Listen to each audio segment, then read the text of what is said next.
The village of Izinyosi nestled in the valley of ancient hills, its huts adorned with the symbols of a long-forgotten heritage.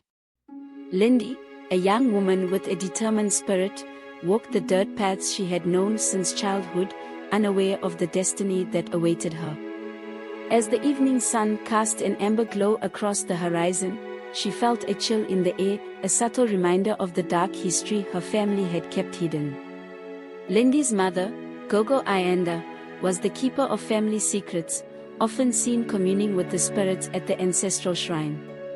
She rarely spoke of the past, only cautioning her daughter to stay away from the old forest, where strange sounds echoed in the night.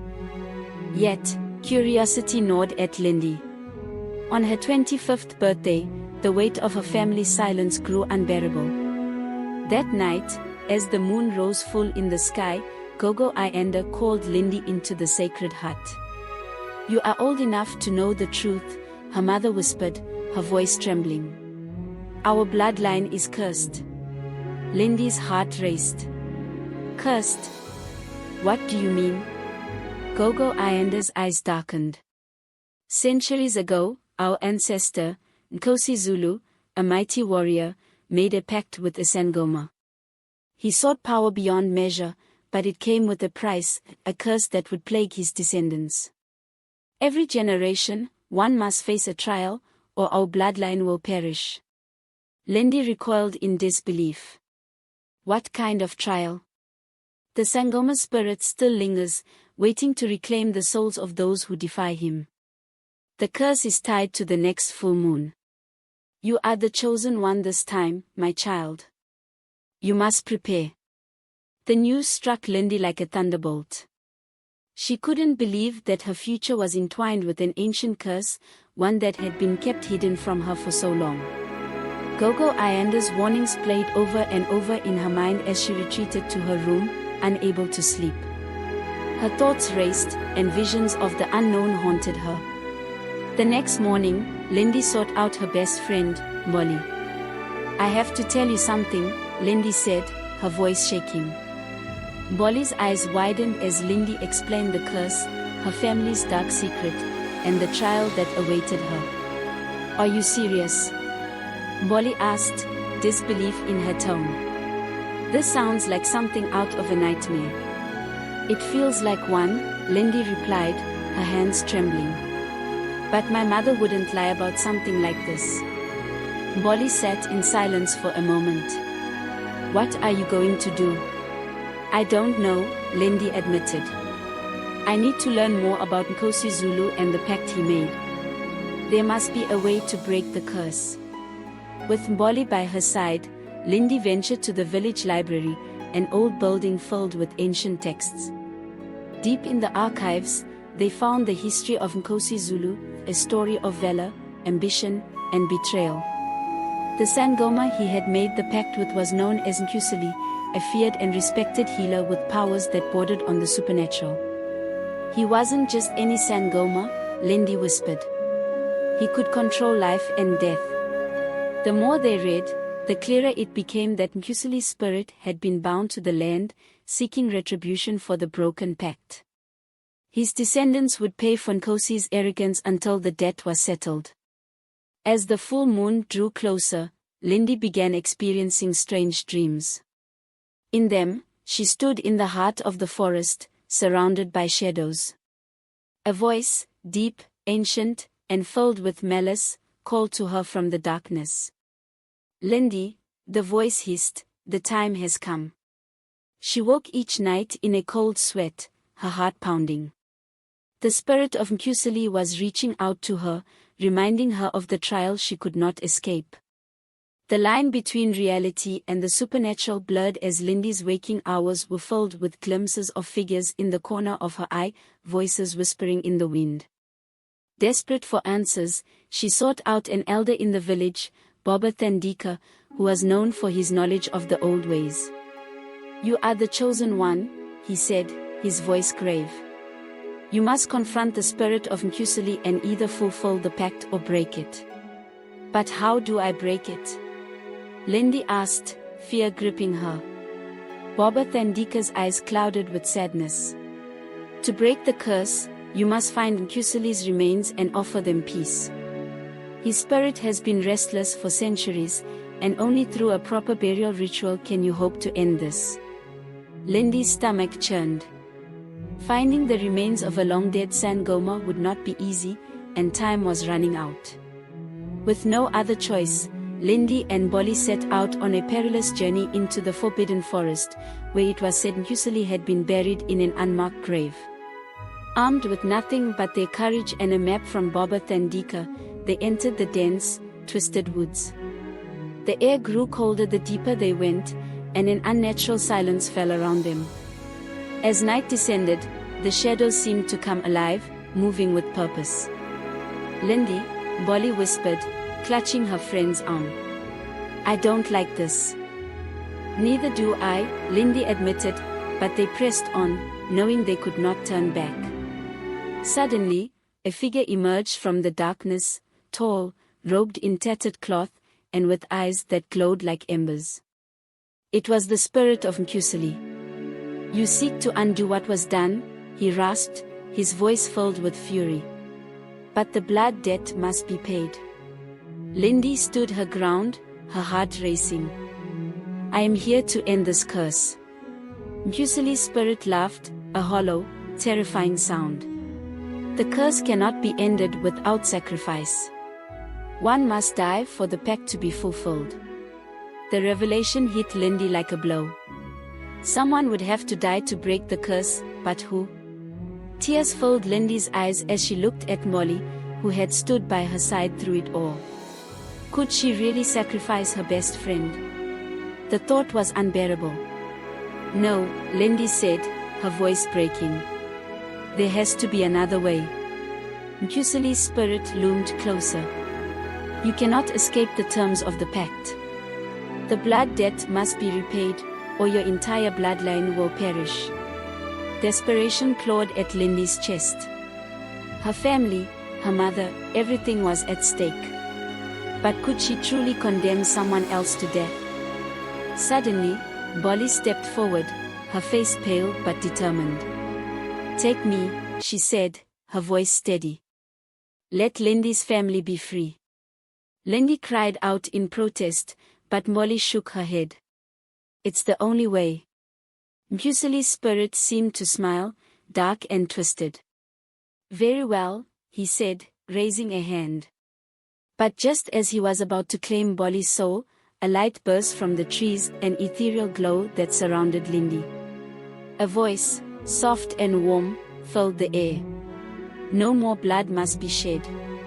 It was the spirit of Nkosi Zulu, Lindi's ancestor, who had made the pact.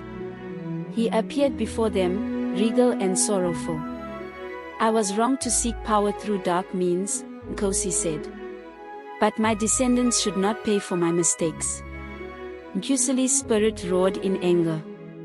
"The debt cannot be forgiven."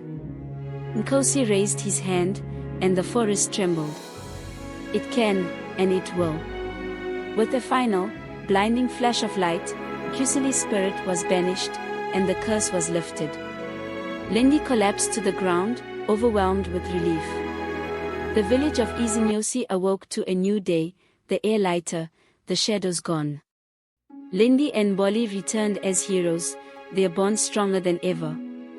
Gogo Ayanda embraced her daughter, tears of joy streaming down her face. "The curse is broken," she whispered. "You did it." Lindi smiled, knowing that she had faced the darkness and won, not just for herself, but for her entire bloodline. The spirits of the past had been laid to rest, and for the first time in generations, the future was filled with hope. The legacy of Nkosi Zulu would live on, but no longer under the shadow of a curse. As the sun crept over the horizon, casting a warm golden glow on Izinyosi, the village seemed to breathe with new life. The weight of centuries of fear had been lifted, but for Lindi, the battle had left a mark. The relief of breaking the curse was mingled with the lingering tension of all she had experienced. Molly, ever the brave friend, tried to lighten the mood. "We should have a party or something," she teased, her eyes twinkling with a hint of mischief. "You know," to celebrate not dying. Lindi laughed, though her thoughts were still heavy. I don't know if I'm ready for a celebration just yet. It's hard to shake the feeling that something else might come for us. Molly's smile faded slightly. I get it. But we made it out. You did what no one thought possible. You freed your family. As Lindi reflected on her journey, she couldn't help but feel a deep sense of responsibility. While the immediate threat had been vanquished, she realized that her life would never return to what it once was. She had stepped into a world where the supernatural was real, where ancestral spirits lingered, and where power could corrupt. I just hope we haven't opened a door that can't be closed, Lindi said, staring out at the horizon. Days passed, and the village elders gathered for a ceremony of thanksgiving, honoring Lindi's bravery. Baba Thandika, who had guided Lindi on her quest, spoke to the village. Today, we celebrate not just the end of a curse, but the strength of a young woman who dared to face the darkness head-on. Lindi has restored balance to our village and our ancestors. Lindi stood quietly beside her mother, feeling the weight of the moment. The entire village had come to see her, to acknowledge her role in breaking the curse that had haunted her family for generations.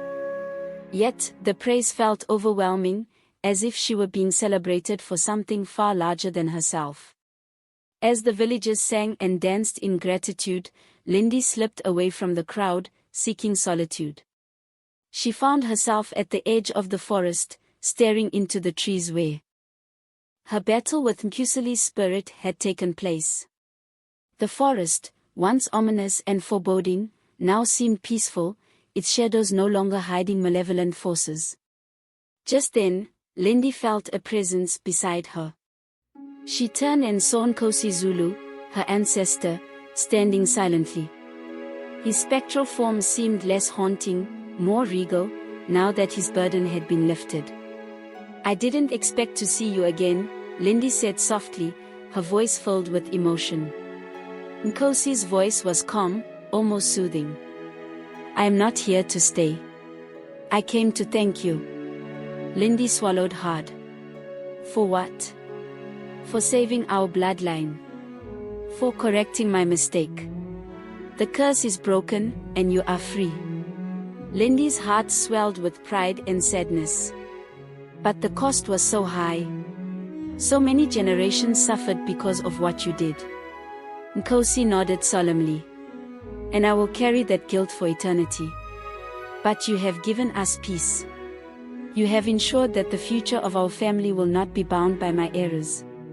Lindi gazed at the spirit of her ancestor, feeling a strange sense of closure. What happens now? Nkosi smiled faintly. Now, I rest. And you, Lindi, must live. Live without fear of the past. You have earned that right.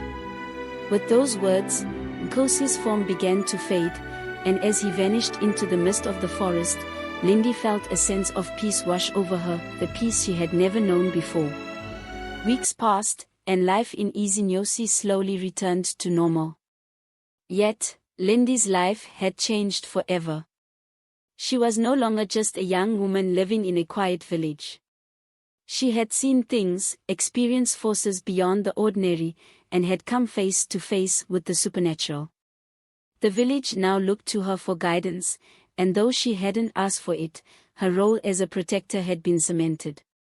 One afternoon, as Lindi and Bolly sat under the shade of a large acacia tree, Bolly voiced what had been on her mind. You know, Lindi, you could leave this place. You've proven yourself. There's a whole world out there beyond this village. Lindi smiled, though her thoughts were conflicted. I know, but I feel like this is where I'm needed. I can't just walk away from everything now. The spirits of our ancestors are still here. They've been waiting for someone to set things right, and now that the curse is broken, maybe it's my job to make sure our traditions are honored. Bolly chuckled.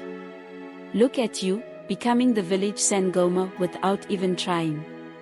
Lindi laughed too, though there was a seriousness behind her smile. She had discovered a strength within herself that she hadn't known existed. But with that strength came a sense of responsibility, a feeling that her journey was far from over. That night, Lindi stood at the ancestral shrine, gazing at the flames that flickered in the hearth. Her mother, Gogo Ayanda, appeared beside her. "You've been quiet lately," her mother observed. "I've been thinking," Lindi replied. "About everything that's happened. About what comes next." Gogo Ayanda nodded, her eyes wise and knowing. "You face great darkness, Lindi. But there will always be more trials ahead. The world is filled with things beyond our understanding, and not all of them are as easy to banish as Nkusali." Lindi looked up at her mother. "What do you mean?" "There are other forces, other spirits that walk the earth. Some are ancient, older than the Sangomas, older than our ancestors. Now that you've opened yourself to the spirit world, they will be drawn to you. You must be ready." Lindi's heart skipped a beat. She had thought her battle was over, but her mother's words hinted at something more, something far greater than what she had faced. "I'm not sure I'm ready for that," Lindi admitted. Gogo Ayanda smiled softly. "You are stronger than you think. And when the time comes, you will know what to do." Days turned into weeks, and Lindi continued to live her life in easy Nyosi, helping her family and tending to the village. But there was a lingering feeling in the pit of her stomach, a sense that something was coming, something far more dangerous than the curse she had broken. One night, as Lindi prepared for bed, a voice echoed in her mind. It wasn't the terrifying call of Nkusali, but something deeper, more ancient. "Lindi." The voice was soft, yet it carried a weight that sent chills down her spine. She bolted upright, her heart racing. The air around her felt charged, as if the very fabric of reality was shifting. "Lindi, you are not alone." She glanced around, but there was no one in the room. The voice continued, haunting and ethereal. The curse was just the beginning. Lindi's breath caught in her throat. She had thought her journey was over, but the voice seemed to suggest otherwise. She knew then that something far more dangerous awaited her. The spirits had not left her, and they had more in store for her than she could have ever imagined. As the voice faded, Lindi realized that her battle was far from over. She had broken the curse of her ancestors, but the spirit world was vast, and its mysteries were deep. And so, with a heavy heart, she prepared herself for the next chapter of her life, a life that would lead her down paths she could never have foreseen. And in the shadows, something ancient stirred, waiting for the moment when Lindi would be called once more.